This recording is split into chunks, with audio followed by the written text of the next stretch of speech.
মির্জা ফখরুল আপনার বাসায় খবিশ কাদের গেছেনি। আরে বাহ, বাজনাবিহীন এক ভিন্ন স্বাদের গান, যেটা শোনার পরে জোড়াবে অনেকেরই প্রাণ। ঠাকুর গায়ের বাসায় তারে থাকতে দিছেননি। কৃষক ভাইয়ের এই গানটি গাওয়ার কিন্তু অনেক কারণ রয়েছে, আরো রয়েছে অনেক যুক্তি। কাদের কাকু যদি একবার পুলিশের হাতে ধরা পড়ে সহজে হবে না মুক্তি। ক্ষমতার দাম্ভিকতা এই কাদের কাকু একদিন বলেছিল, পালাবো না। কোথায় পালাবো? পালাবো না, প্রয়োজনে ফখরুল সাহেবের বাসায় গিয়ে উঠবো। একেবারে মামু বাড়ির আবদার। ঠাকুরগার বাড়িতে একটু উঠে দেখো, জনগণ রামদুলাই দিয়ে জাইঙ্গেও কিলে ফেলবে না। এই মেয়েটা হাসে কেন? কারণ ওই মাতারি মেলা মানুষের এই জাইঙ্গে খুলতে দেখিছে। বুঝো না এই ব্যাপারটা? কি জায়গা দেবেন?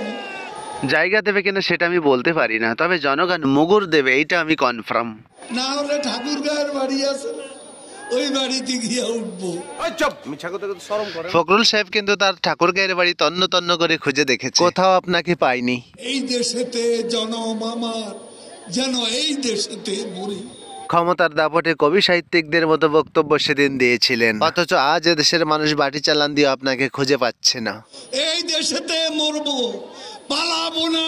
পালাবো না বলেই তো আবার পালিয়েছেন, সেই কারণে কৃষক ভাই আপনাকে নিয়ে গান বেঁধেছে।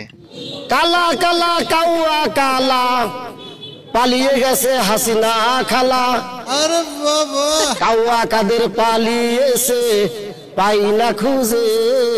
বন্ধু কালা পাখি আমি জানো কি।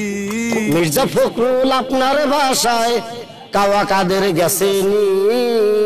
সাদা সাদা কালা কালা। ঠাকুর গাঁয়ের বাসায় তারে থাকতে দিছেননি।